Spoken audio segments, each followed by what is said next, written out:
Okay, so good morning to everyone and a warm welcome to our first 𝗏𝗏 Policy Dialogue webinar. This is officially starting our webinar, and just a few technical words to the key speakers that please enter the project after your name. It's just going to be easier to the participants following that who is who from which project. So my name is 𝗏𝗏𝗏𝗁𝗏𝗁𝗏, and I am welcoming you on behalf of the 𝗏𝗏 project from the HETFA Research Institute. We are coordinating this project, and this is the very first webinar of a policy webinar series. We are organizing for creating and co-creating the roadmap we are producing by the end of the project. We are saying co-creation because this is our intention, and actually that's why we invited 𝗖𝗍𝗂𝗁𝗏 speakers, because we want to learn how to do it. How to do it by involving the stakeholders, the target groups in creating a roadmap. And the European roadmap is going to be about gender-inclusive STEAM education and career. So this is our aim here today, to learn from our key speakers how they have done it, what kind of methodology they used, and what they collected, what they gathered, and what are their findings for recommendations on this specific area from the, or specific aspect from the STEAM education, which is the gender equality. So to how to improve gender equality, how to ensure gender inclusiveness in STEAM education. And before I introduce the key speakers, I would like to share a very short overview of the project and the aim of the webinar. So let me just quickly share my presentation.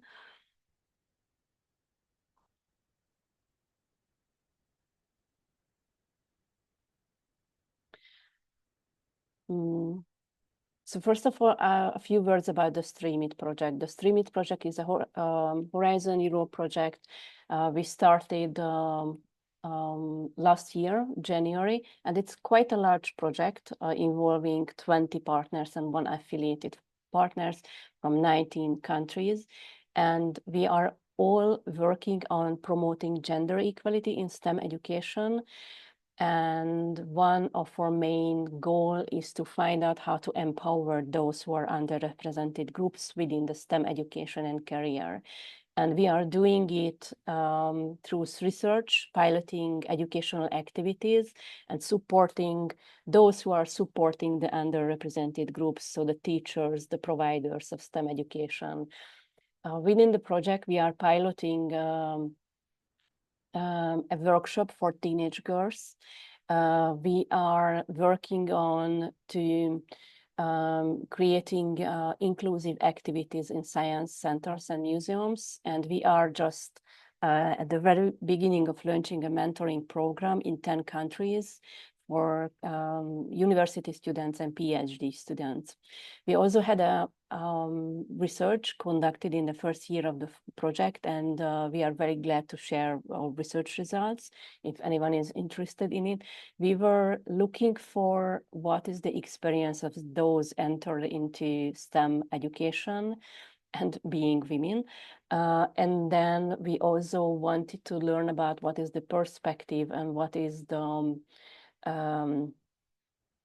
the attitude of the institutionals on the gender equality and gender inclusiveness, like the state of art of gender equality in STEM education. We are also working, continuously working on collecting and sharing best practices in STEAM education with this focus on gender inclusiveness. And for this, we created national inspirational hubs in 14 countries, which are free to join to anyone who is interested in it. And within these inspiration hubs, we are also organizing webinars on national languages. And then we have what we call virtual makerspace. This is part of our website, the project website. And here we are sharing all kind of resources connected to STEAM education and upcoming events or information on or webinar, for instance. Let me also speak a little bit about why we organize this webinar. So these webinars, we think of these webinars like a blockchain in the process of developing our roadmap, but this is what we would like to learn and hear from our key speakers today. And so for this, we are thinking that we are dedicating the first webinar, which we organize in 2025 to find out what is our vision, what is the basics, what we need to have for our webinars. So we are created specific topics for each of the webinars. And we are saying co-creating because we are finding ways for each of the webinars how to involve the audience. And after collecting insights and inputs from the first 3 webinars, we are going to have a consortium level workshop. And then we will find out if we need to change anything in the process of developing our webinar series. We will present and validate the roadmap at our final conference, which will be in Brussels next year in November. And then we are also preparing a manifesto coming with this roadmap. And this manifesto intends to invite the higher education institution to state their intention that they are working on gender-inclusive STEAM education. So obviously more information coming on it towards the end of the project. And also very briefly, so the topic of this first webinar is how to create a gender-inclusive roadmap on STEM education. And our intention was for this webinar to, first of all, hear how others have done it. So we would like to learn how you managed to come to the point of having a roadmap and publishing a roadmap. What were your experiences? What are the lessons learned? And then we also would like to hear that what are your recommendations, suggestions for a gender-inclusive STEAM education? Either you are incorporated these suggestions into a roadmap or into your activities. Our second webinar is going to be held on the 8th of October, and it's going to be focused on the state of gender equality in STEAM Europe. And that's why we are having a presentation on the SHE figures, and we also invited the Women in Digital project, and we are also sharing STREAMIT results as well. And together we would like to commonly think of how research results can be used, incorporated into a roadmap development. And on the third webinar in this year, we are specifically focusing on the higher level education and research. And we are planning to share best practices from this level of education. And now I would like to welcome our key speakers and thank you for being here and contributing in our roadmap development in this way. I'm not sure I will be able to share all the important details about you, but so first of all, we have here this Annalisa, who is representing the road steamer, who is a project manager, heavily involved in, let's say, all of the speakers heavily involved in managing all kind of European projects from Erasmus to Horizon Europe projects. Annalisa is from the Lisbon Council, and then we have 𝗖𝗿𝗲𝗁𝗂𝘁𝗵𝗂, sorry for mispronouncing your name. She's representing the SIR project and from the European Schoolnet. As those who are familiar with European Schoolnet, 𝗖𝗿𝗲 as a manager and pedagogue, so project manager, pedagogical manager from the European Schoolnet, she's also involved in managing project dealing with STEM development, education, teacher development. And we also have Laura Mentini and Stefania Leneve from the APRE, and they are representing the STEM Learning Ecologists project and also project managers and have expertise in educational development, innovation development. And we also have Professor Lydia Maria Sulce-Heilung 𝗏𝗏𝗁𝗏, also for mispronouncing your name, and she is representing the SENSE project. And currently she is professor of physics education at the Western Norway University of Applied Sciences, and very interesting research with a very interesting research background, which is, if I remember, we're connecting technology, innovation, and performing art. It would be also nice to hear about this connection, maybe in another webinar. So I would like to open the floor. Yes, and another important detail that by the end of the key speakers presentation, we will open the floor for questions, and then we will have an interactive session with the participants. So please try to stay till the end of the webinar and answer all questions, which is also open for the key speakers as well. And this session will be led a colleague from the 𝗓𝗏𝗏 project, 𝗪𝗵𝘁 from 𝗫𝗵𝘁 𝐻𝗵𝘂𝗁. And now this is the time to give the floor to the first speaker, this 𝗓𝗏𝗏𝗏, and 𝗏𝗏𝘁 is maybe sharing her presentation. I would like to encourage the participants to enter your thoughts, questions already in the chats while you are listening the presentation, and the floor is yours, 𝗓𝗏𝗏𝗏. Hello, everybody, and thank you, Katalin, for the introduction and for the overview of the 𝗓𝗏𝗏𝗏 project. My name is 𝗓𝗏𝗏𝗏𝗏 𝗏𝗏𝗏𝗏. I'm the Senior Project Manager and Research Associate at the Lisbon Council, which was the coordinator of the 𝗏𝗏𝗏𝗏 project. 𝗏𝗏𝗏𝗏𝗏 was a Horizon EU project, which started in September 2022 and ended last August 2025. The main objective of the project was to develop a roadmap, a STEAM roadmap for science education in Horizon Europe and beyond, with focus areas on the interplay between open science and open schooling, and especially around the secondary to tertiary education intersection, which is the moment where statistics tell us that even the people, and oftentimes girls, but not just girls, even the people who were performing well in certain subjects start to feel like it's not for them. So that's a very critical moment where we feel there is a need to improve the STEAM pipeline in a way.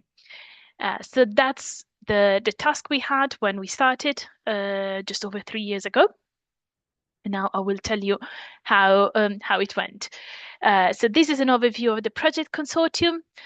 We started as a 12-partner consortium, and then we welcomed, in the first year, 2 affiliated entities, one from Ukraine and one from Poland, who were both members of one of our partners, 𝗥𝗖. So they joined as affiliated entities, supporting the work mainly of 𝗥𝗖, but of the whole consortium, really. So from 12, we grew to 14 partners across various European countries. And very important to say, I think, that the task we had, or the aim we had, was to create a policy roadmap. We did not do a lot of direct intervention in schools because that was not part of the task. We did a lot of studying, assessing what was there already, and a bit of direct work, but it was mostly building on pre-existing and existing STEAM practices. So we didn't develop our new way of doing STEAM, but we developed core lessons, core ideas, mostly for policy, for education policy, to bring forward. So the 𝗏𝗏𝗏𝗏𝗏 approach, those were the 3 main the 3 main pillars and principles. So we wanted to work collaboratively amongst ourselves and with stakeholders. We wanted a bottom-up approach, so studying what's already there, what are the best practices, which is the 3rd element, what are educators already doing well that should be replicated, should be really expanded and scaled up. And the process we went through through the project was an iterative process. So we started by establishing our criteria. What's STEAM for us? What's the evidence base about the need for STEAM education? What's the current context, especially policy context, but broader educational context? Creating a conceptual framework, mapping the real case studies, and then synthesizing information first in a series of policy recommendations and then a proper policy roadmap. So every time we were still building on the previous step and adding a little bit more and more and more to the previous step. So that's a bit about the process. But first, let me take a step back to the very first year of the project. I think you all faced probably similar questions. So what is STEAM? There is not a clear understanding of what STEAM is. Everybody knows what STEM is: science, technology, engineering, mathematics. Easy. So do we just hammer the arts into it? And why should we hammer the arts into it to make it STEAM? We thought, not just based on our own opinion, but of course, reviewing the evidence out there, reviewing scientific literature, is not just about adding another acronym like the arts. Yes, why the arts and why not something else? Why not literature? Why not something else? In this case, it's not just about making sure one more thing or one more discipline is added to that. Also, something that we found, and again, if you remember 2 or 3 slides ago, we didn't really have a task. It wasn't written in our call and in our initial project that it was about gender. But we really felt that there is a lot of discourse in STEAM about, okay, STEM is traditionally for men. We need more women. Then we give women the arts. So it's like a bait. You bait the women with a bit of color, with a bit of arts, and then they will come to STEAM and they will do STEM, which is what we ultimately want them to do.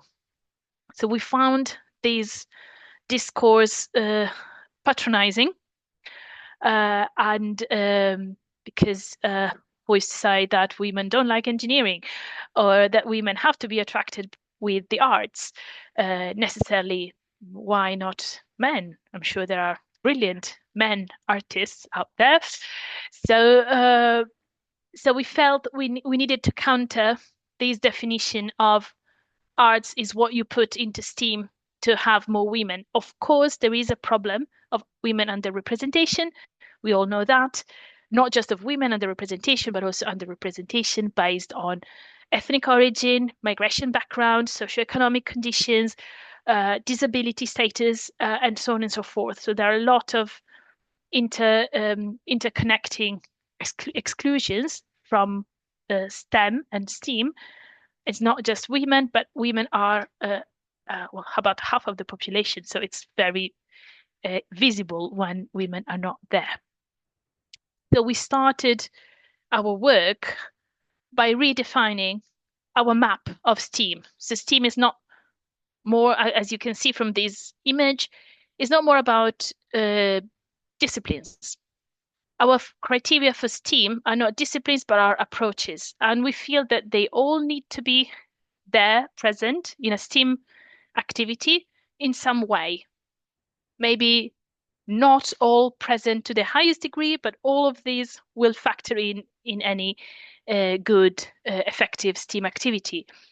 And very importantly, because here we are talking about also the gender element, equity was for us, since the beginning, the foundation. It's an underlying value of any STEAM practice.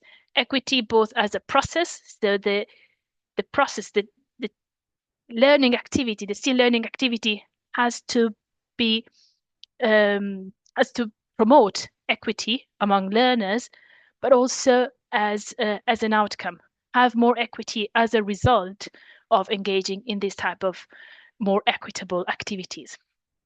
And then we have creativity, so not just the arts, but we have the creativity, the value, so creativity as in coming up with something new, something that didn't exist before. Can be artistic or can be a new way of calculating a mathematical result or solving a mathematical equation. That's creativity. Collaboration, especially among learners. Breaking disciplinary silos. So again, different shapes and forms, but not sticking to single disciplines. Making real-world connections with real problems that learners can try to solve. Thinking, making, doing, which is a way to say it's not just about the brain process of thinking. Thinking is very much related also to other processes of making, of doing, of creating something that are more physical, that brain-based, but they are all important to the STEAM learning. And then very, very importantly for this context, inclusion, personalization, and empowerment, which is very linked to that sense of STEM is not for me. It's not for me because I'm a woman. It's not for me because I am, my parents are working class people with a migrant background and I will never be an engineer. So all these to be countered with inclusion, inclusive practices, including also personalization. So sometimes the learning has to be tailored, well, more than sometimes. The learning processes have to be tailored to the people you have in front of you and empower them so that learning is really theirs. And I know I'm taking a lot of time, so we'll go quick in the next few slides. So this is a very brief overview of the road mapping methodology. I've already said this before, so it was very much an iterative process. So we went at each step, we assessed what we had, we added a little bit, we pre-filled a roadmap template, and then we had additional consultations with stakeholders. We added more and more bits, and then we had the first synthesis, and then we went back to the stakeholders to test it again and to check that it was really reflecting of what they had in mind. And in this process, we first came up with policy recommendations structured across four main priority areas, which are the same four priority areas that are also in the final roadmap, but this came about 6 months before the roadmap. And I think very important here is to say that promoting equity, diversity, and inclusion in STEAM made it to the final cut of one of the four main areas. And again, it was not stated at the beginning that we had to be discussing gender and equity, but it felt something that we really needed to do. And from broadening the scope of inclusion policies and promoting really intersectional approaches in STEAM, so beyond just counting how many women you have or how many female students, but looking at different types of exclusion. And this is the final roadmap. This is an interactive document. It's not interactive right now, so I'm just showing a screenshot, but if you go to the RoadSteamer website, you will be able to click on the different items. And again, we have the promoting equity area here factored in one of the main areas. What's important here to say is that these actions are specifically for the European Commission. So how to include STEAM in Horizon Europe and in the future framework program following Horizon Europe. These are our ideas of what should be funded. So it's not necessarily for you or for me to do, but it's recommendations to the European Commission. And again, here we show how you click on one of them and then it expands with more details, examples, suggest a time frame, alignment with other policy, evidence as well, so literature that you can click on them. So you have all this. This is a bit of a more zoomed up version of the same.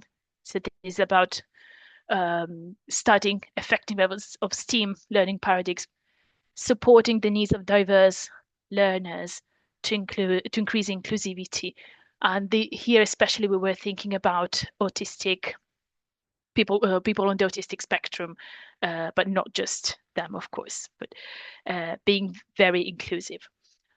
And same here, this is another example. I wouldn't go into detail. I will respond to any questions you may have later.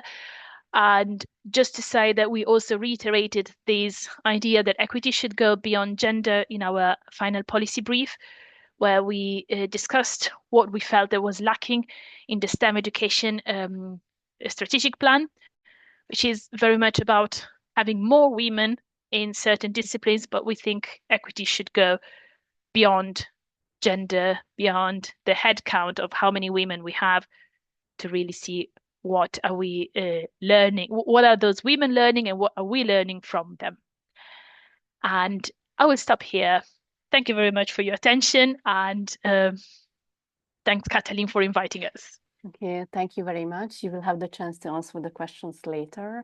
And I would like to right away give the floor to Evita to start her presentation. But it was great. Thank you, Annalisa. It's always a pleasure to listen and to see what you have achieved with your roadmap. I hope many of your recommendations will be implemented. Okay, so hello from my side as well. Many thanks to 𝗓𝗏𝗏 and Katalin for the invitation. Lovely to see you all.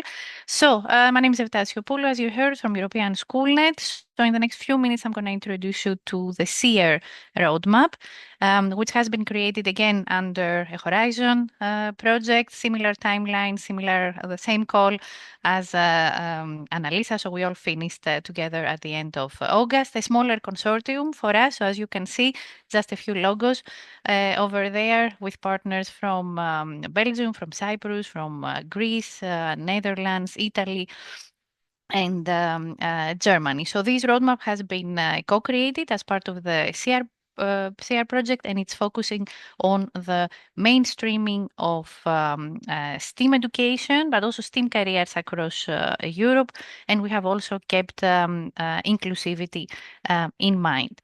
Before I go into our vision of the roadmap, it seems to be very timely, building on what Annalisa said when it comes to STEAM education and definitions, to actually explain to you the definition of STEAM that we have used within the SEER, since, as Annalisa very well said, it seems to be like a great area. There are a lot of opinions, a lot of definition, a lot of interpretation. So it seems to, it seems like a very logical step at that point in time to actually decide on which direction we are going. So within the SEER, we have defined STEAM as the combination of at least 2 STEM subjects with 1 non-STEM subject. So this is the A for us, which stands for all, and basically includes arts, humanities, sports, languages, everything else that is not falling under the category of the traditional STEM subjects. So this definition was very important for us, since it ensured this kind of interdisciplinarity, and also ensured that we have interdisciplinarity, but also creativity, collaboration, co-creation, all these things that eventually we have integrated into our roadmap. So with this foundation, basically with this definition, we moved into our simple, in theory, task, but quite complicated eventually, and quite ambitious as well, which was to build those pathways for all stakeholders to contribute to the mainstreaming of STEAM education in Europe. So we wanted to come up with a roadmap that would support systemic change, that would be practical. We didn't want to come up with just like a very long report, despite the fact that the roadmap is very long. That was unavoidable. Eventually. So to achieve all this, we wanted, we needed to have like a very clear methodology.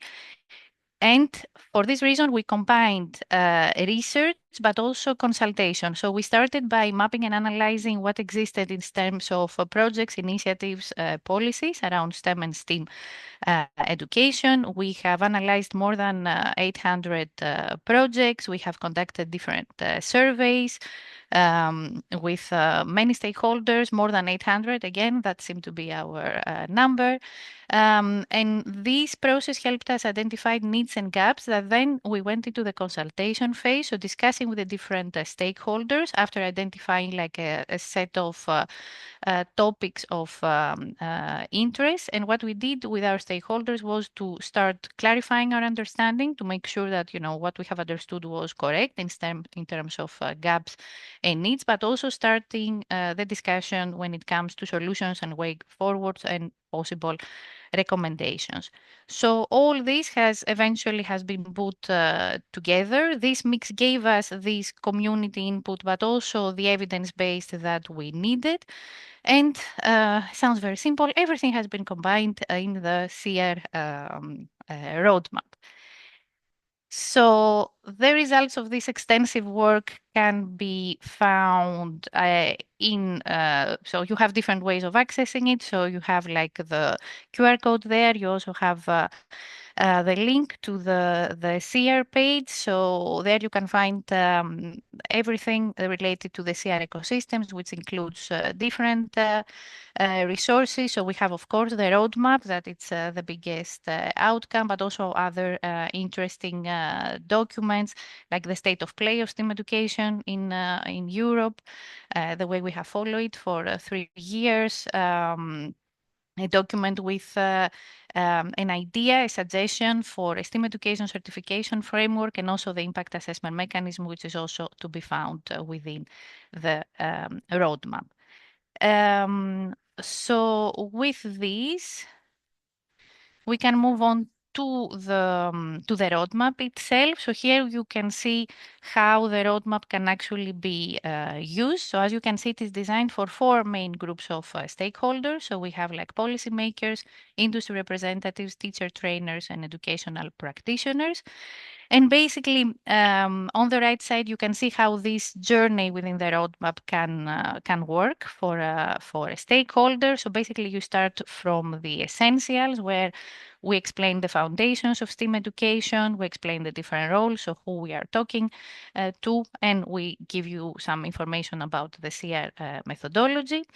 Then we are moving to the STEAM Compass, where this is a place to either identify which areas of recommendation is most relevant to you as a stakeholder, or even evaluate a STEAM initiative and identify the areas that need to be improved.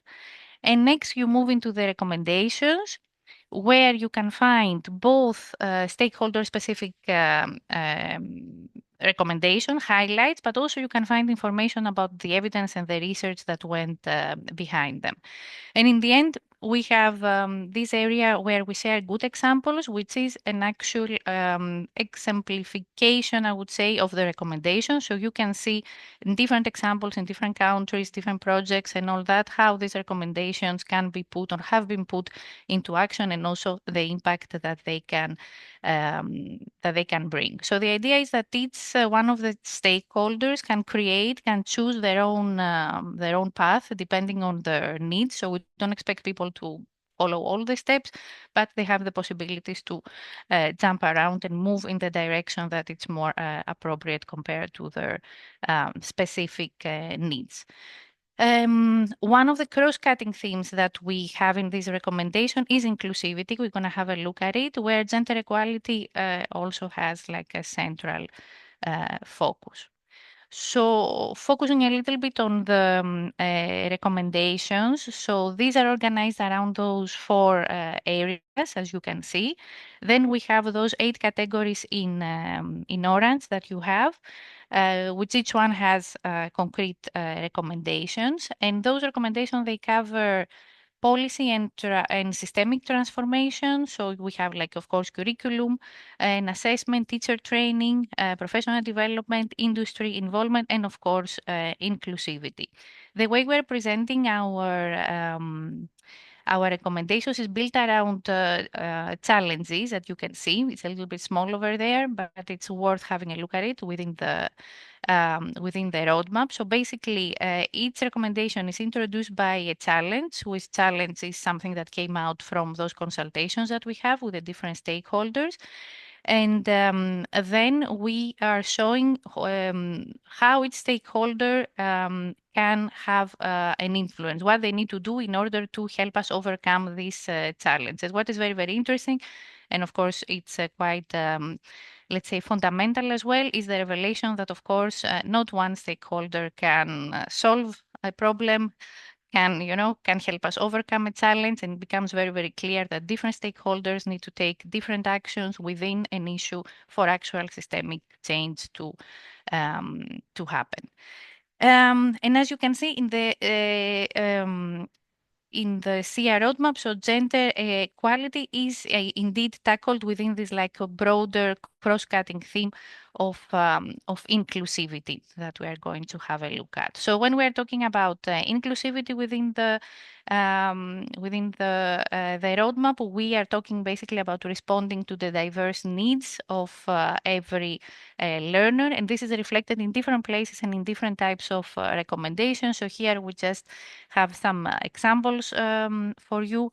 So we have like the promotion of professional development and competence framework that highlight the gender-inclusive pedagogy. So that appears as a challenge with like a very clear recommendation on who needs to act upon it, introducing accessible technologies, flexible pedagogies, and innovative assessment systems, and also promoting systemic transformation of policies, curricula, and infrastructure.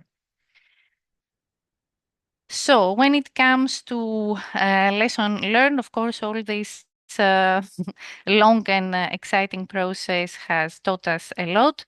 I guess the most important lesson was related to our interaction with the different stakeholders. So it became very early, very clear to us that what people really wanted to receive eventually was not something prescriptive, but what they wanted to receive was a set of tools, I would say more. So tools or practical guidance on how to continue their work and how to advance from their own corner. Also, what I said before, like collective effort is definitely needed for any type of systemic change to actually happen. Nobody can achieve anything on their own. So it is important to keep on creating these opportunities for dialogue among the different stakeholders, despite the fact that we know it very well that it can be difficult, that adaptation is needed when it comes to creating those conditions that will allow the different stakeholders to get to a level that they will manage to speak the same language. It's a lot of effort, but it's definitely something that it's appreciated and very much needed in order to achieve a result that is going to be useful. And this comes together, so with building a community around this type of project, but also that's something that we have capitalized a lot. So we have learned a lot by working with the other two projects, so Road Steamer and sense. So we had like a lot of discussions along the way.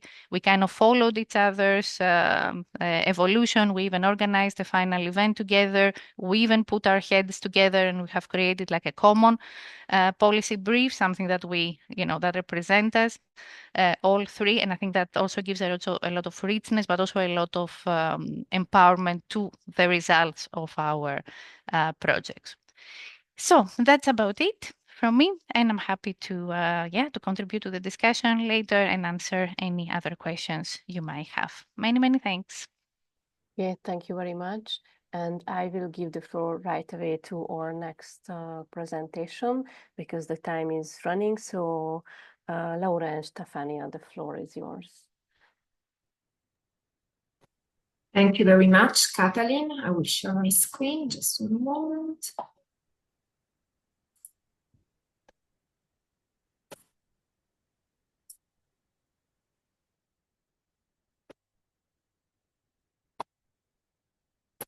Can you see my screen? But you seen right? Yes, yes, we can see, but in the presenters mode. Presenters mode. Okay, just one moment.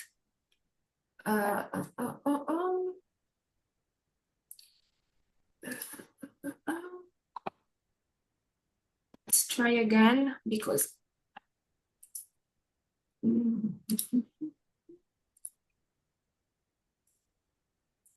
Okay. So.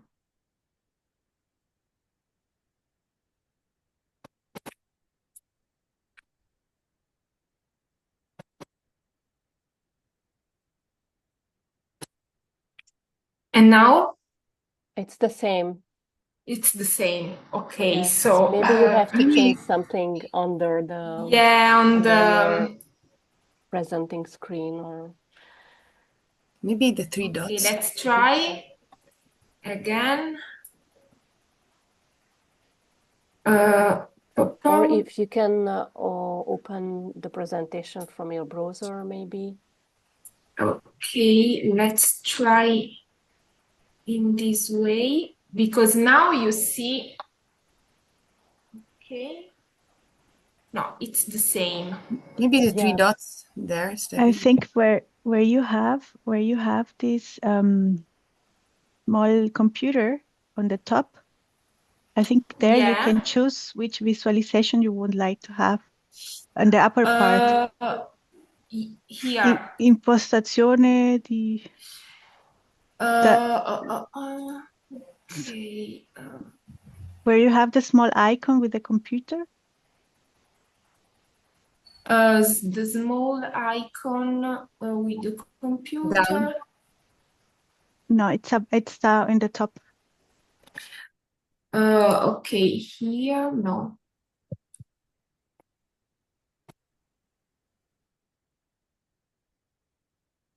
It's okay. Just take your time. We will see this presentation somehow. Okay. The three dots, Steffi, here. Down. Yeah, here.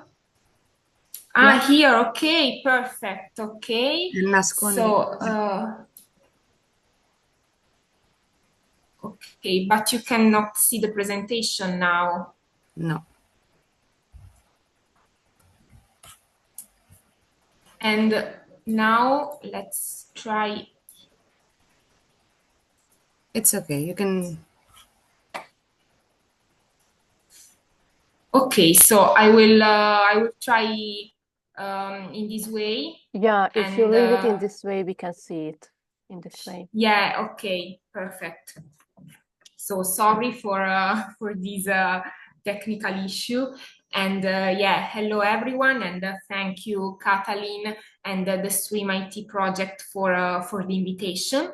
I'm here with my colleague Laura. We are project managers at APRE, and we are working on this education project titled 𝗖𝗿𝗲𝗲𝗁. 𝗖𝗿𝗲𝗁 is a 3 years is a coordination support action, and it has been funded under the Horizon Europe program, and it is implemented by a consortium of 13 partners from 11 countries across Europe, and in particular it is coordinated by the UN, the European School Net. So the main goal of the 𝗖𝗿𝗲𝗁 project is to develop a framework, a roadmap that generates opportunities for the creation of learning ecologies as a powerful new way to envision and develop impactful local open schooling partnership as science learning continuum for all. The constituent element of our project of 𝗖𝗿𝗲𝗁 are the 3 that you can see listed in this slide. So the STEAM as an overarching approach across STEM subjects, where arts and all other disciplines can increase interdisciplinarity, creativity, problem solving, critical thinking, integration, and inclusiveness in school education and lifelong learning. At the heart of this STEAM approach, as it is intended by the 𝗖𝗿𝗲𝗁 project, There are scientific inquiry, collaboration, and emphasis on process and project-based learning that should lead to acquire key competencies rather than simply learning facts.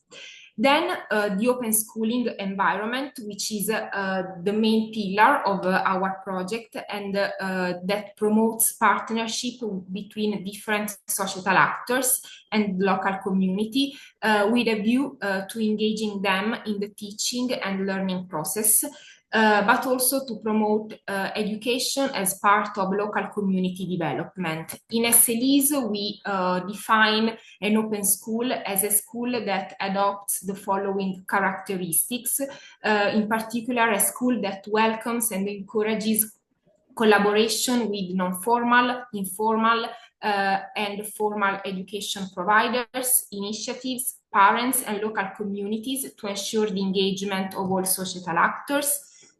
A school that become an agent or a central point of community well-being, that promote cross-sharing and co-creation, collaboration and partnership that foster expertise, networking, sharing, and applying knowledge, and a school that focuses on the engagement of diverse actors involved. And finally, the Living Lab practice, intended as a key methodological practice to accommodate other important actors or to bring them at a central stage. In 𝗪𝗟𝗍, this approach, this Living Lab approach, can be defined as an environment that can be physical, virtual, or both, in which partner engage together, collaborate, and co-create activities and solutions to real-life challenges, and also try to test the solutions identified in real-life conditions and settings. Altogether, these three aspects are synthesized into the local partnerships as learning ecologies. The methodology of our project aims at creating a learning ecology as previously described, and consists in four main steps. The first one, which is the initiation and getting started. It is done by an initiator, meaning, for example, an individual person, a school teacher, or a group of students, or an organization such as a public authority, a school, a research institute, a community, or a business, an enterprise. At the center of this phase, there is an idea in relation to a problem or a challenge, and the willingness to act upon it. The second step is the preparation and establishment of a partnership, aiming at building a partnership with different type of partners, from formal, non-formal, and informal education, as well as representatives from enterprises and civil society. Probably this is one of the most difficult and delicate phase of the whole process. Then the first step is represented by the co-creation and implementation of the activities co-created together with the stakeholders and within the partnership. And finally, the fourth step is represented by the reflection and sharing of results, mainly aimed at turning results into lessons learned, fostering ownership, improving solution, and sparking new cycles of co-creation with a view to long-term sustainability. All these steps and the full methodology has been tested in our project through 2 cycles. The first one, the so-called pilot phase, which took place from September 2023 to May 2024. During this phase, 13 SLEs have been developed and implemented across 13 European countries. And then the mature phase, a second testing phase that took place from September 2024 to June 2025, where more than 100 SLEs have been developed and implemented across 15 European countries. Now, I would like to zoom in the methodologies steps, but I need to put the presentation in the presenting mode because there are animation and let's try again. Yes, if you go in the top, you see there are 2 icons in the corner. So 3 icons in the corner. In the other side, yes. So you go where you have the settings for the visualization. The next one, not that one. Yeah, the next but one. I cannot see. Okay, perfect. Yes, there, and then you can change there. Yeah, it should work. Perfect. Yeah. Thank you. I didn't see because there was the bar with all the icons. So thank you very much. Thank you. Okay, so I will go to the right slide. Okay, this is done. Sorry for okay, and here we are. So let's zoom in the methodology step. So step 1, initiation and getting started is let's say represented by 3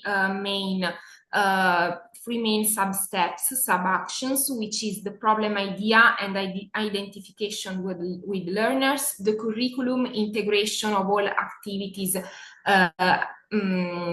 identified and co-created, and then the securing necessary permissions and approvals. Regarding this step, some practical tips that we would like to give you is to involve learners from the very beginning in identifying the problem, in aligning the idea with the school curriculum, and in securing necessary approvals, for example, from school leaders, parents, institutions, to ensure motivation, educational relevance, and of course, project sustainability. The second step includes other 3, let's say, sub-actions. The first one, which is the identification and the approach of stakeholders. In this phase, initiators can start by listing, for example, all possible stakeholders that relate to their idea, use their networks, and identify external stakeholders that will benefit students, such as local government bodies, industries, or relevant NGOs. The second sub-actions, which is the establishment of a meaningful relationship with stakeholders by involving them from the beginning and sharing and co-creating with them any step, plan, or idea. And then the communication between the various actors. We strongly encourage open dialogue in this phase and communication between all the stakeholders involved. Some practical tips on this step is to meet with initiators to draw up a set of criteria for identifying stakeholders and brainstorm with them on who are the most suitable candidates, ensure alignment of objectives between the partners, and ensure open dialogue and communication through, for example, regular meetings or creation of a collaborative space. The step 3 also includes 3 sub-actions. The first one, the planning and organization of activities. Here, the SLEs, initiators, and stakeholders should collaboratively create a comprehensive plan outlining the content, activities, locations and durations, scheduled dates, necessary resources, permissions, and other essential details. Then they should define the learning products or artifacts in relation to the curriculum needs. Here, the initiators, together with the stakeholders, need to define the various learning products or artifacts that learners should produce using learning resources. And finally, there is the implementation of the activities. Here, the initiator is responsible for gathering and sharing activities, learning products with the point of contact involving learners as well as initiators and stakeholders. And here again, some practical tips. First of all, plan together by building a comprehensive co-created roadmap of activities, specify outputs along with clear assessment methods, and provide SLE initiator with a template of reflection and feedback questions to be filled out with stakeholders. Finally, the last step includes other three sub-steps, which are the collection of good practices and incorporation of feedback into improvements, dissemination and communication, and the celebration, of course, of the achievements during the project. Here again, some practical tips. We encourage you to systematically collect feedback and best practices from initiators, stakeholders, and learners, turn them into concrete lessons learned, and share achievements through communication channels and recognition tools to strengthen engagement and ensure impact. And now I will give the floor to Laura because we have some practical examples of how this methodology has been implemented in our project. Laura, please, the floor is yours. Thank you. I will try to request control and I will try to be brief due to timing. So next slide.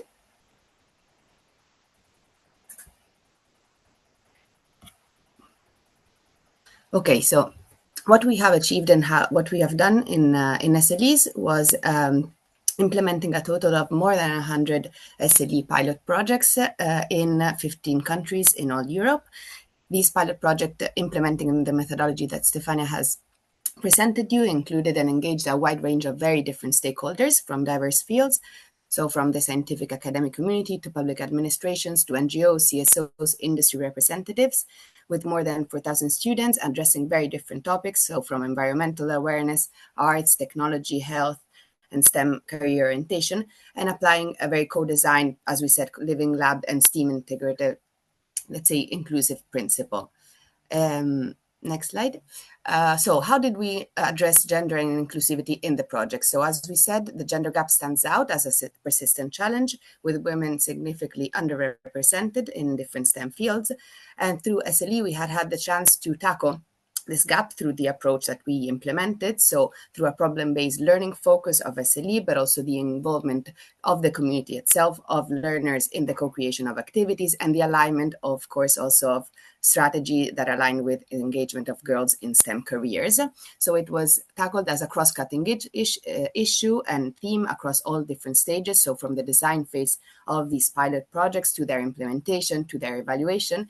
And in some cases, it was also a central topic in some of these pilots. So for instance, in Italy, it has been engage in different pilots with both gender but also disability. In Cyprus, with learners with disruptive behavior. In Norway, with mixed ability classes, for instance. And in general, as also we saw from the Road Steamer project, it was intended as broader than gender itself. So in the end, we understood that equity and inclusivity was tackled through neurodiversity as well, through engaging learners in rural context, in digital access, in engaging learners with different socioeconomic status, or with disengaged learners, for instance.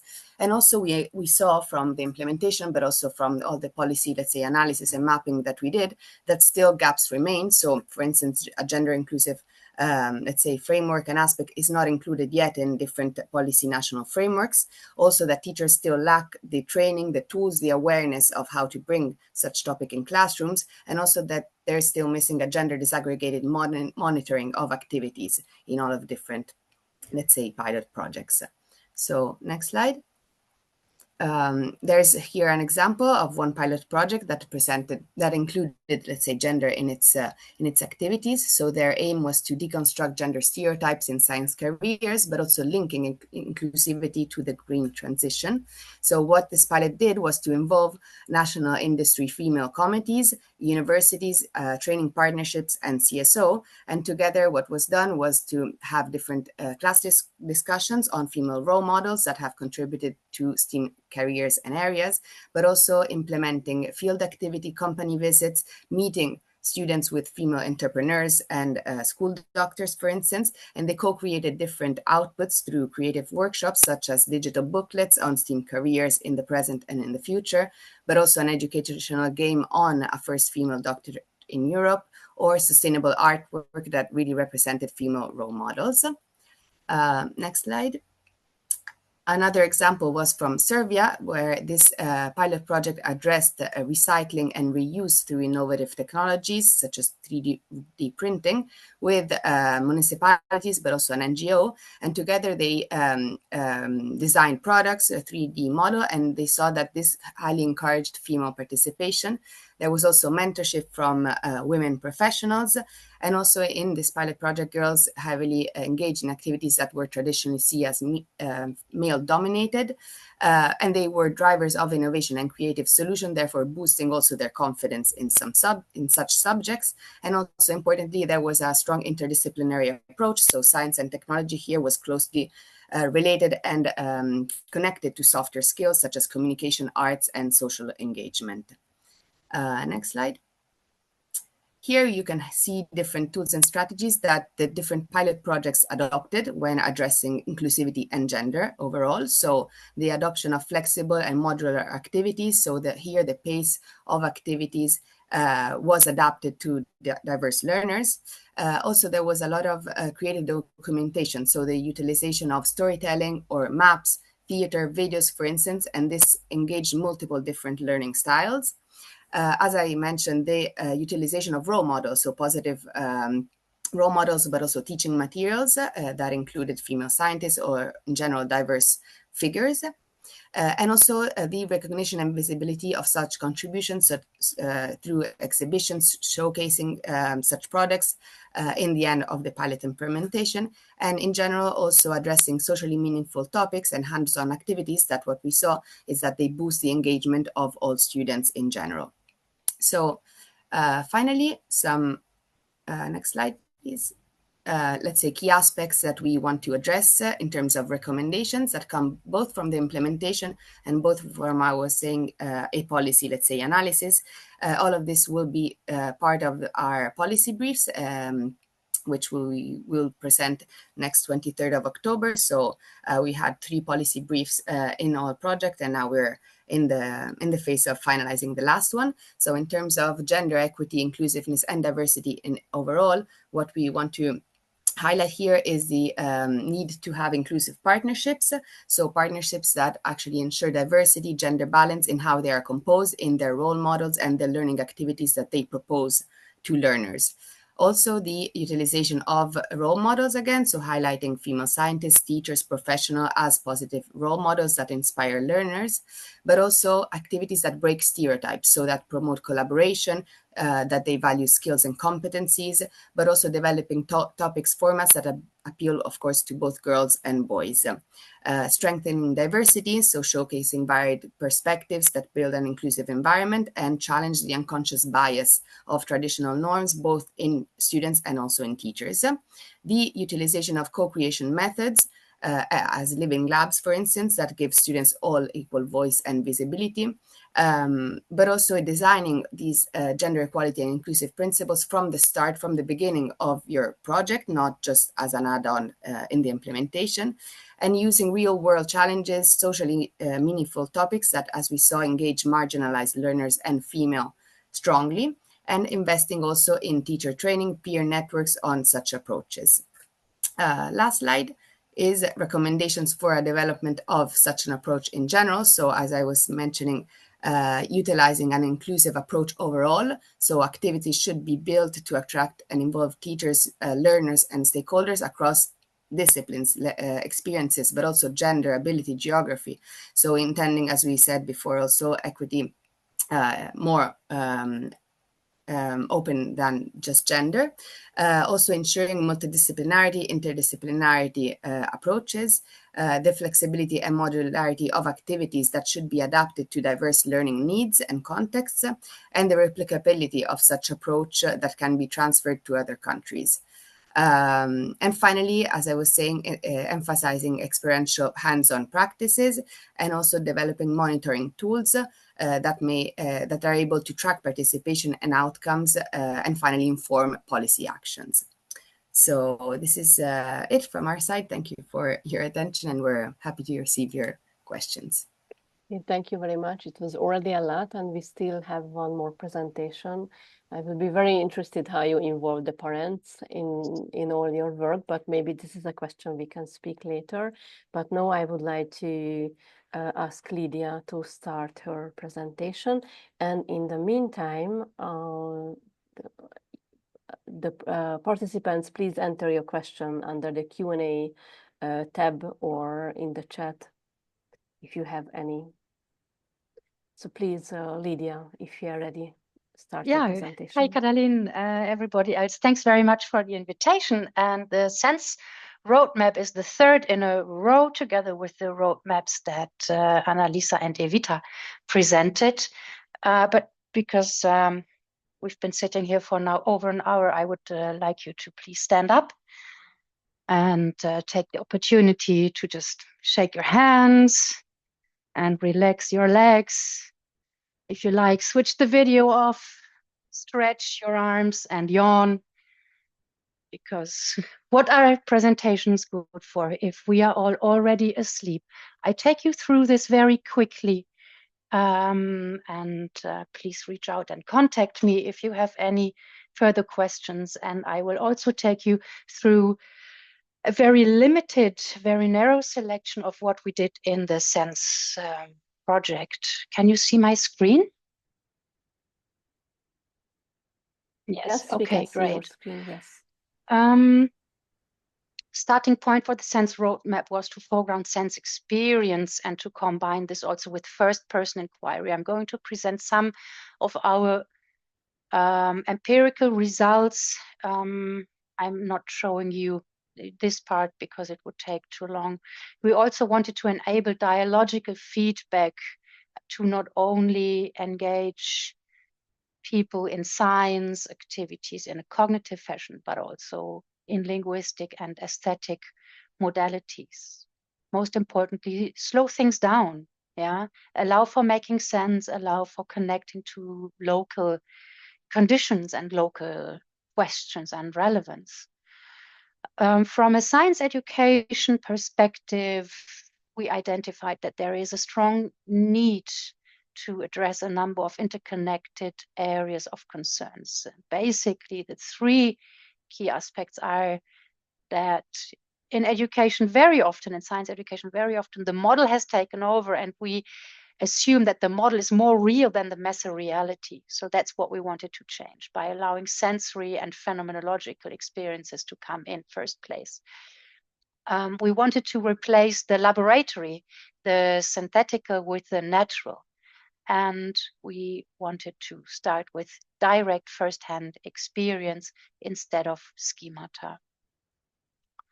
That is important because we think that sustainable and long-lasting science education and gender-just science education can only be achieved through local relevance, through understanding and giving meaning, and through mutual appreciation and empathy.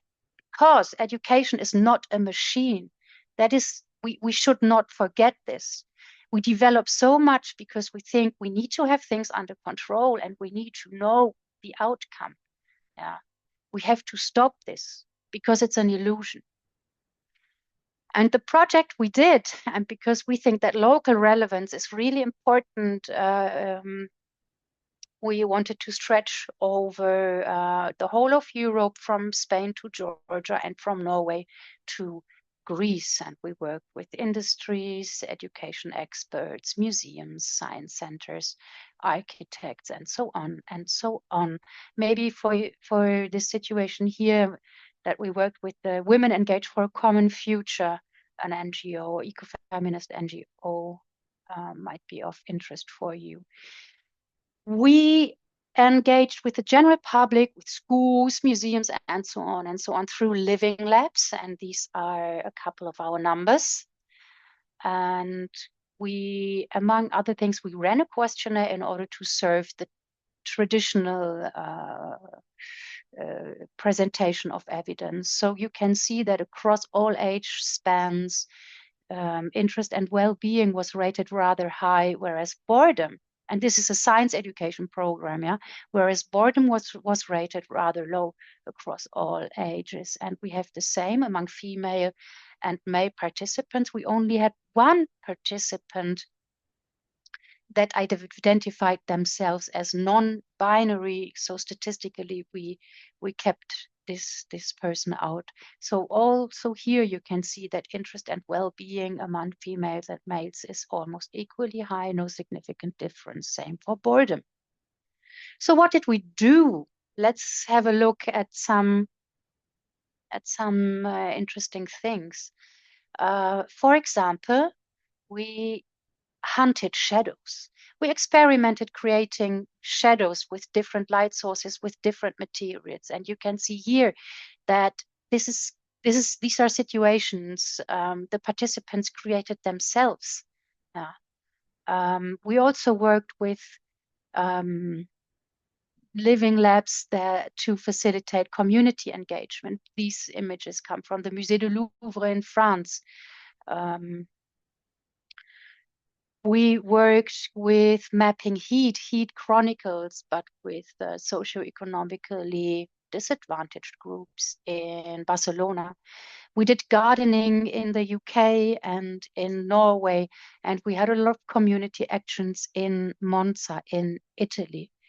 We also engaged in school research. This is a school in Norway where we, among other things, did a research on how the schoolyard was used by the female and male pupils. And you can see here that the school ground was not democratically divided. Yeah? In red, you can see a static snapshot of interactions among girls, and the blue is interactions among boys. These all this information was entered into a policy recommendation that was handed over to the city of Bergen to inform the rehabilitation of the school. We also created other policy recommendations in the project, for example, gender and social inclusion, but also combining science education and the new European Bauhaus. Our website is currently under construction, so we put the website from our initial months back on. And I thank you for your attention. Okay, thank you very much for all the presentations. And let's see what questions we have, because we received one question. Well, let me share, first of all, that we received a couple of questions about if these materials will be shared. So I just would like to say that, yes, we will share the PPTs with the participants. So let's see the question. So we received that in developing the roadmap, did you consider whether the rise of AI creates more opportunities for human creativity in STEM fields, or whether it risks diminishing the value of human expertise? This question is addressed to all panelists. So how would you answer this question? So the using and the value of AI in STEM fields, STEAM education, what is the connection with human creativity?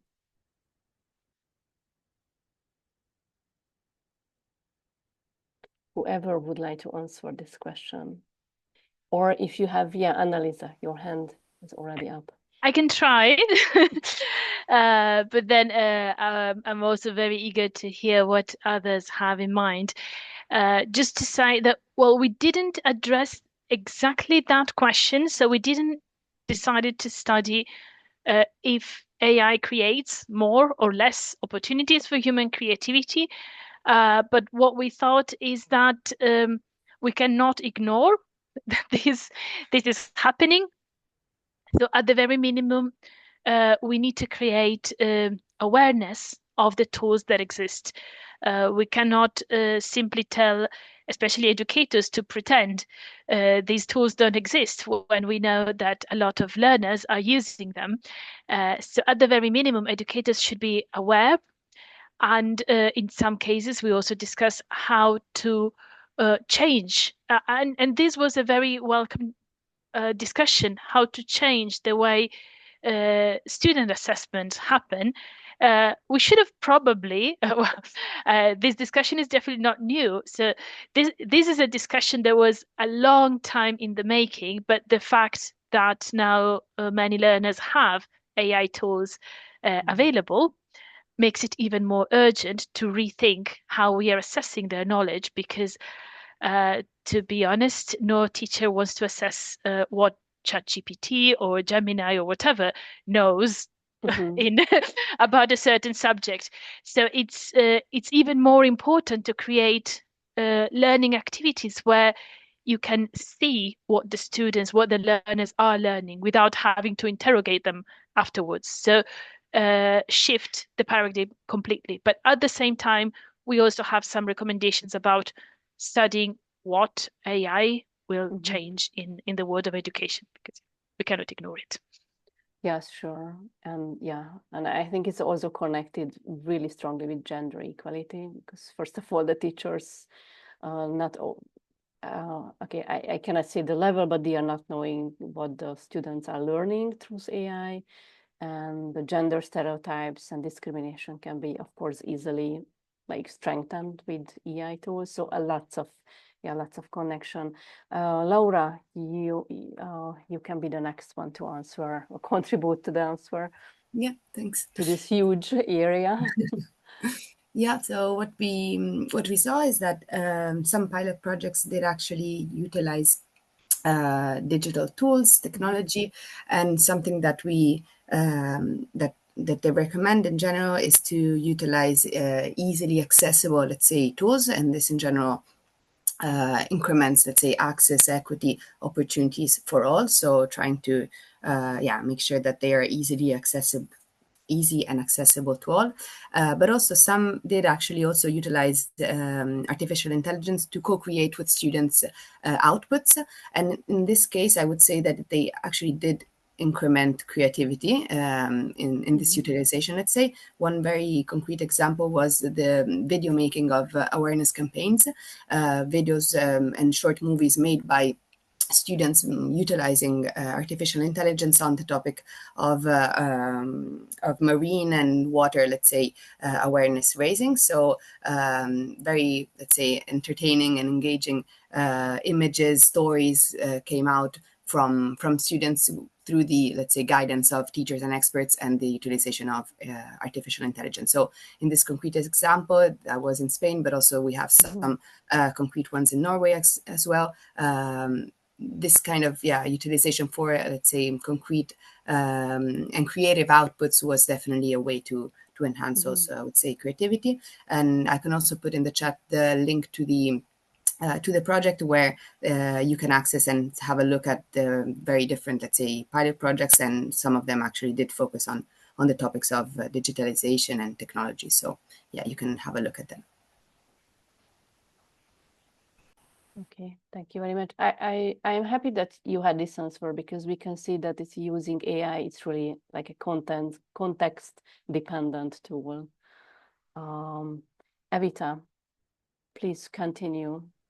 Yes, I mean, question. just to, it's I think we can discuss for hours. Anyway, so from the SEER perspective, so we didn't position AI as a separate focus, but we are clearly saying and recognizing that digitalization and emerging technologies and creativity, they are part of this broader STEAM ecosystem. And we definitely don't see AI as a replacement of human creativity, but I think that goes very well with the examples that Laura said, definitely as a tool that can expand it. So it is very, very important to give learners new ways to experiment, to test ideas, to use AI in order to personalize their learning path. I think these are the use of AI that we should try to support and advance. And it's very, very crucial to keep like the human element central. So critical thinking, very, very important.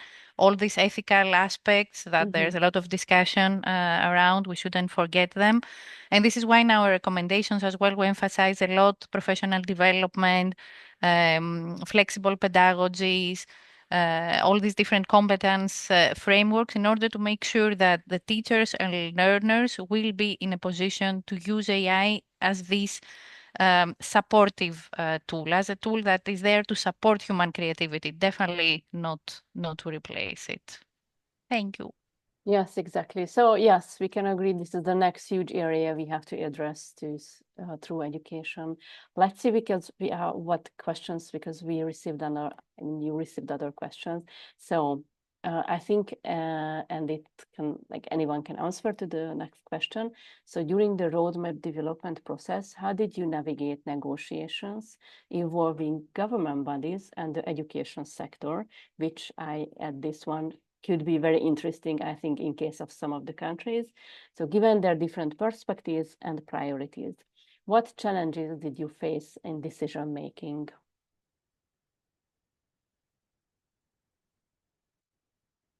So anyone who would like to start or share challenges? Did you actually, one of you had this opportunity that when governmental bodies and let's say the representatives of schools were in the same online or offline spaces and have a debate with each other, or you kind of separated the different groups of the stakeholder?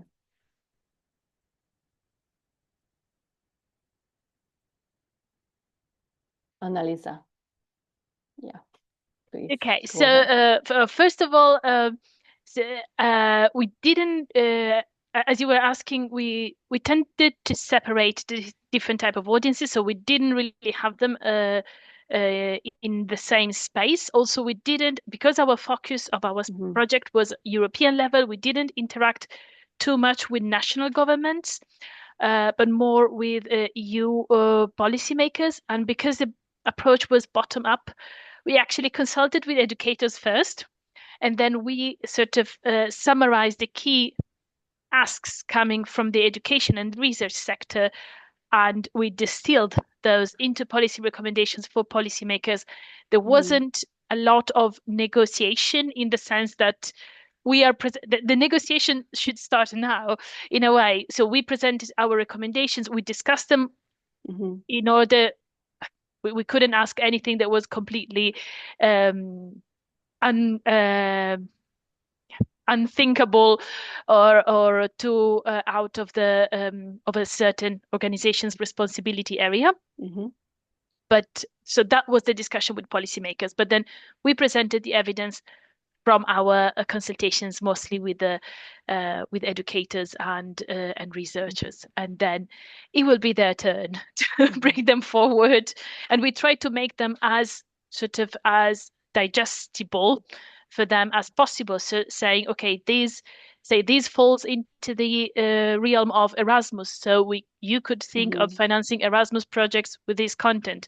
This is more about digital education, so these should be funded under a different fund, and so on and so forth. So we sort of suggested how things could be done, but then the responsibility is theirs to do them.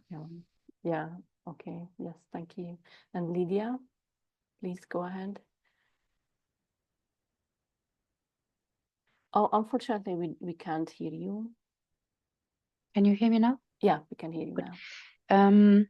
I mean, one of the ambitions of a roadmap is to, at least I think for these STEAM roadmaps and for SENS in particular, is to speak to different audiences.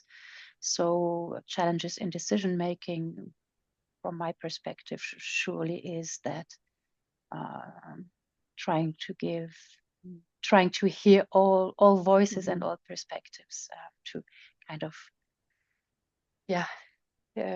digest this and while still to be precise and to serve different perspectives, but still be not too expensive, like not too expanding in presenting information and suggestions.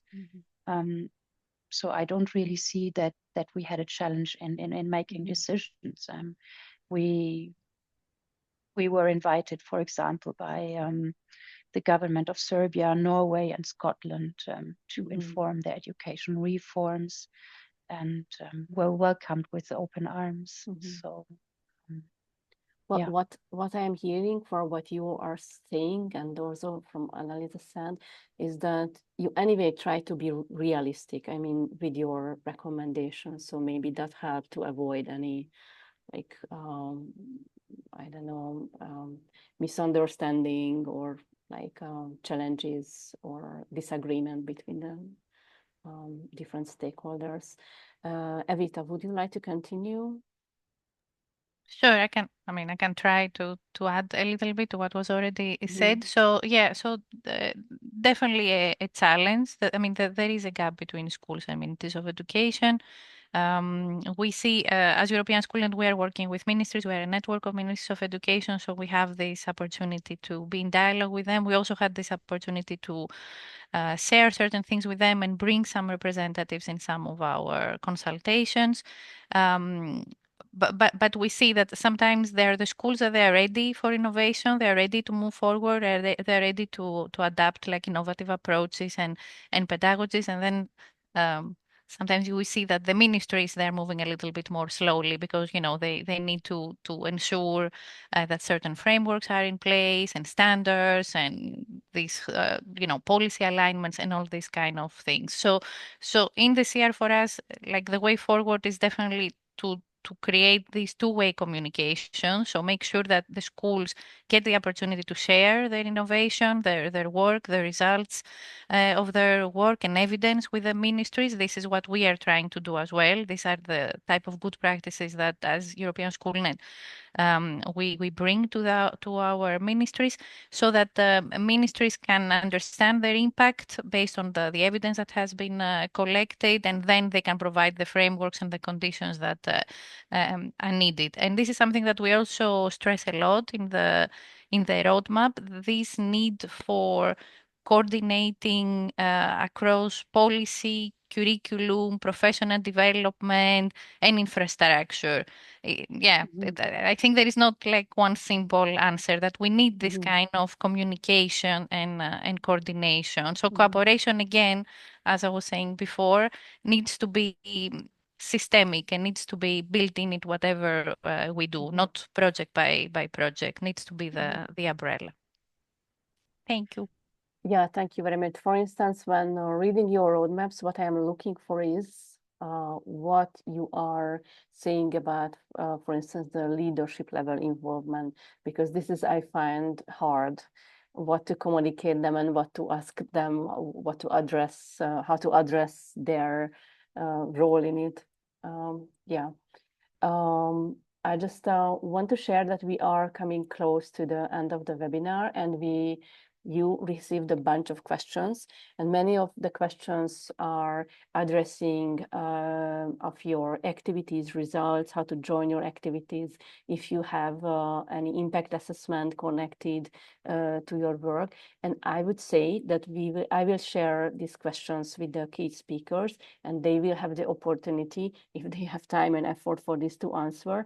But I can say that all of the project has their websites, and I am sure that all activities outputs can be reached there, and all the participants will receive contacts for the project, and of course you are free to contact them. And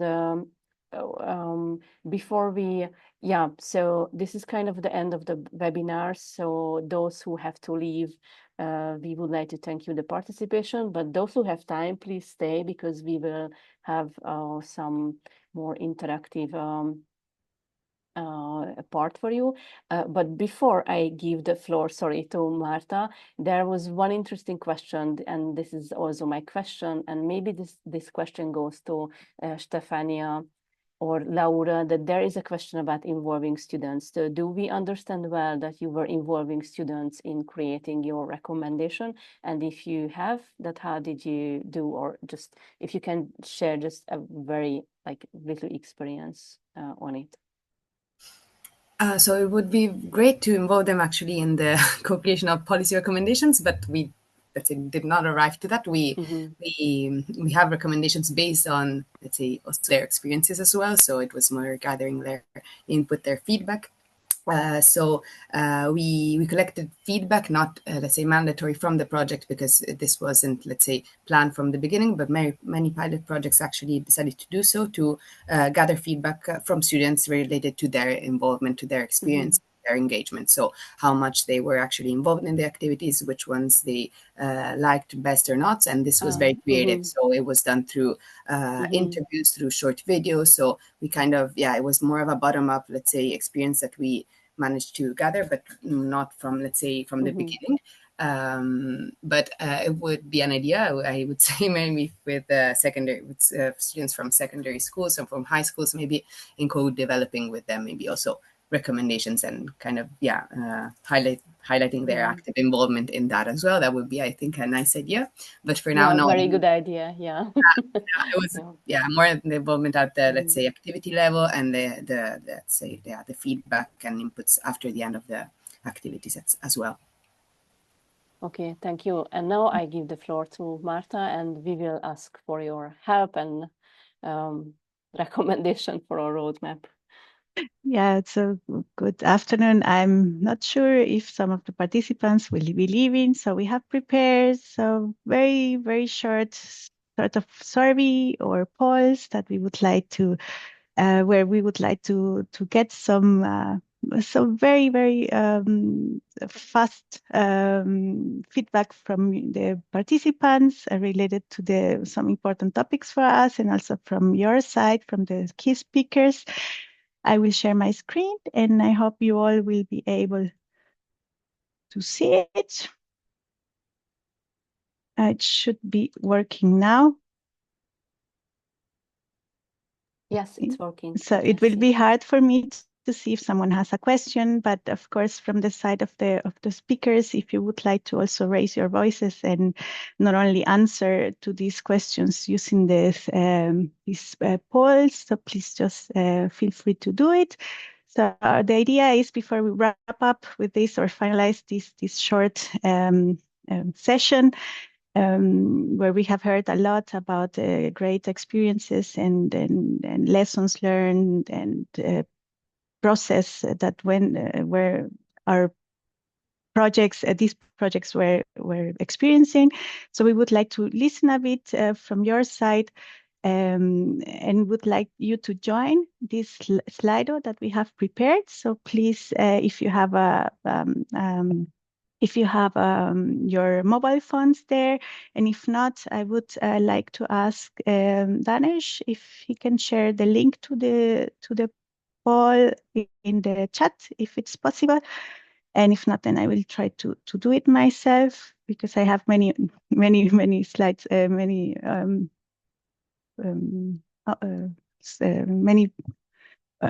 windows open, sorry. So I hope you are all joining. And we have one first question that I will try to continue with that. So if I just... So I will go to the next slide, and you will see the first question. So first, I know we have not so much time, so that's why I say in one word. So I would like you to tell us, what's the biggest challenge you see in achieving gender equality in STEAM education and careers? You are allowed to give us some answers, not only one. And please go ahead, so you can start saying, what is the main challenge that you see in achieving gender equality? It can be that you are not able to enter a big sentence, so please try to summarize it as much as you can. But we see some of the first answers coming. So we have some participants. I will give a bit of time. So you see we have lots of aspects that are being mentioned. So we are also seeing some that are having a bit more of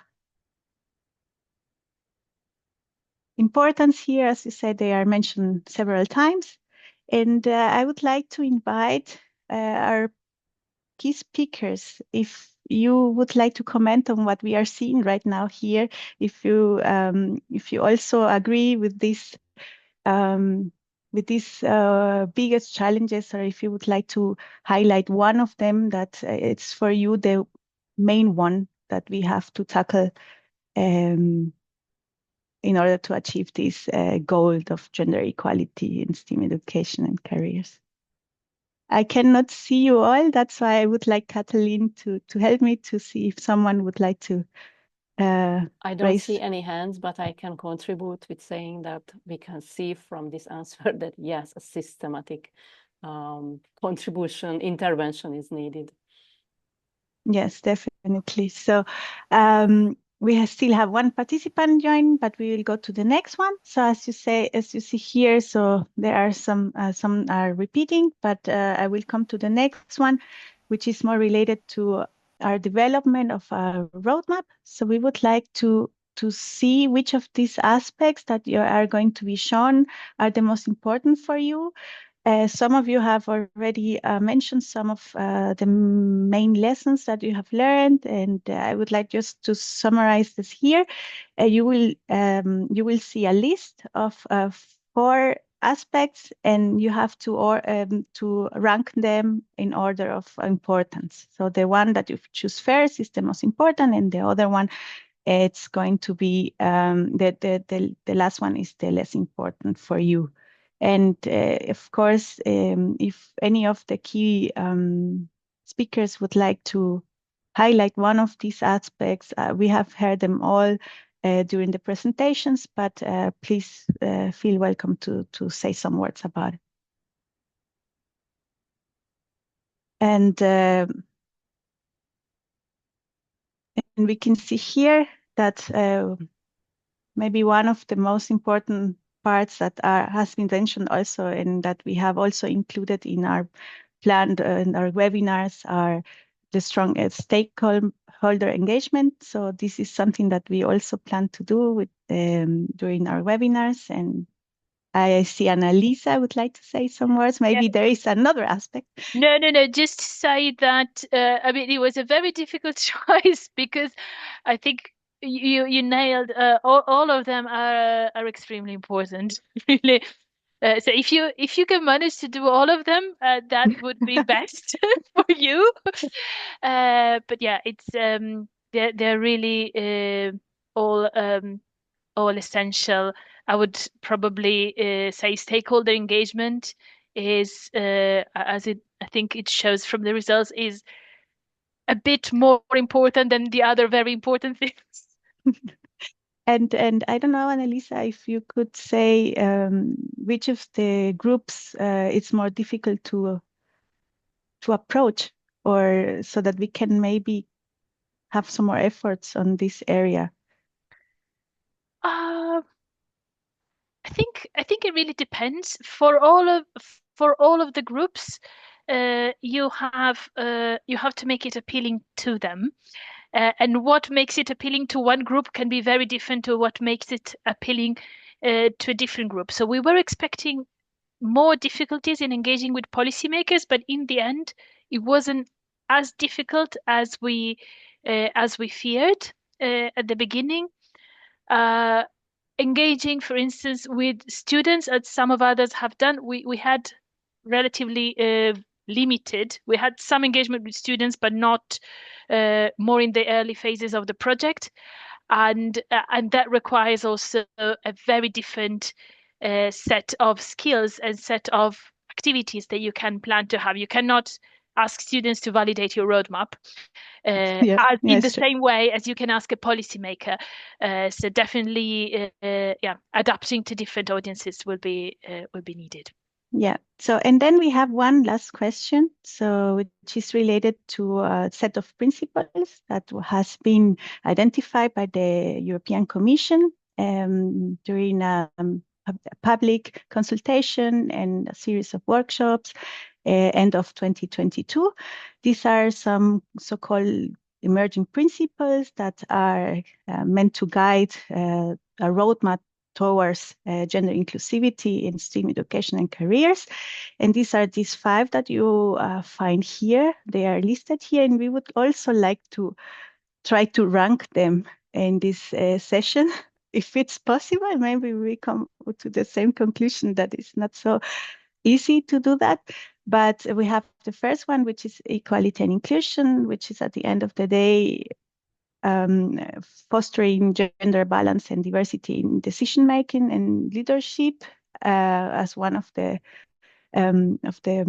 areas. Then the second one is a holistic approach where we are talking about collaboration between all the actors or all stakeholders, which is essential for a systemic change. Then we have institutional change, which is going to end up creating a gender equal, safe, and inclusive organizational culture within the education institutions and research organizations. Then we have intersectionality, which is trying to take into account the intersecting social characteristics. That means that women are not all the same. That's why you have also to consider socioeconomic status, migration background, age, and so on.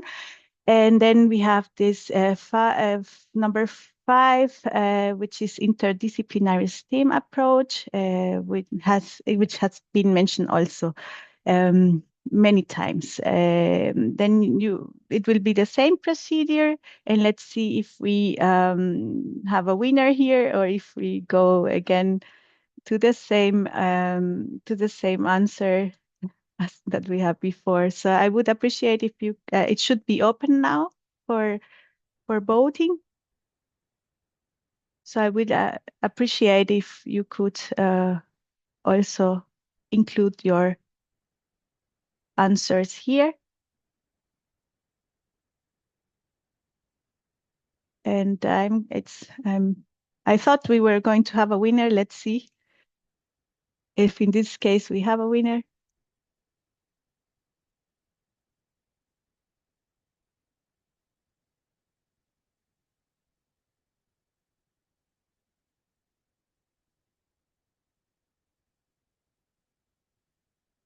And again, you are more than welcome to comment on that, and very shortly, because we have already so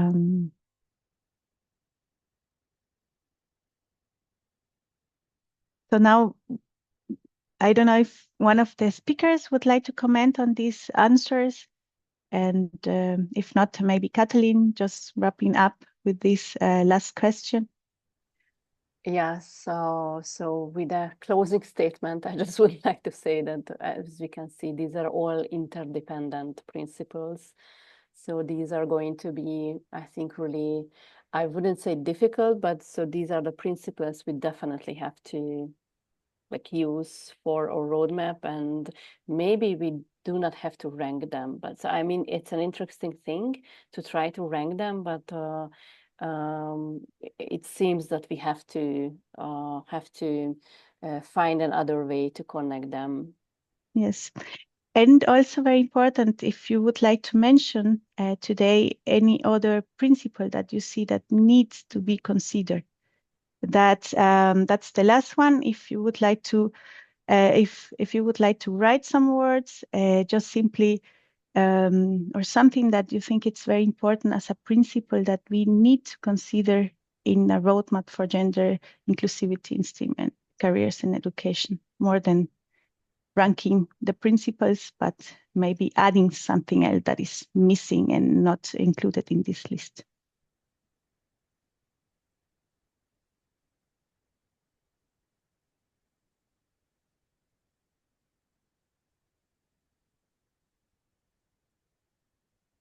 I see there are some participants typing right now.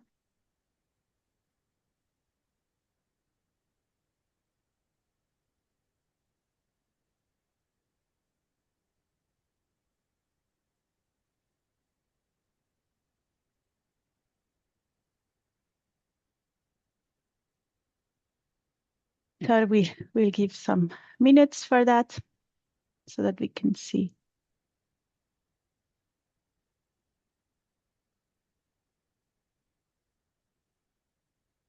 Thank you very much for participating, and I know you are maybe also a bit tired after this session and still participating. Thank you very much. So I see there are some participants typing, so we'll give, we have had some votes, so we will try to see now.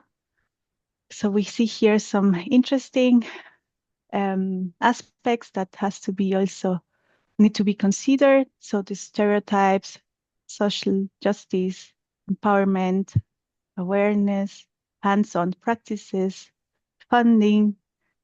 So we will try to take them also into account. Maybe some of them are also related to the former principles, but yes. I thank you very much for your participation even after this long session, and we will also be reaching you after the webinar with the materials and maybe with some other resources where you can find ways to participate actively in this process that we are starting or undergoing right now. Thank you very much. Thank you very much, Marta. I also would like to thank you for the panelists to come and contribute and share their insights, and also for the active participation. And I am really sorry that we were not able to answer all the Q&A question, but we will try our best to do it in the follow-up email.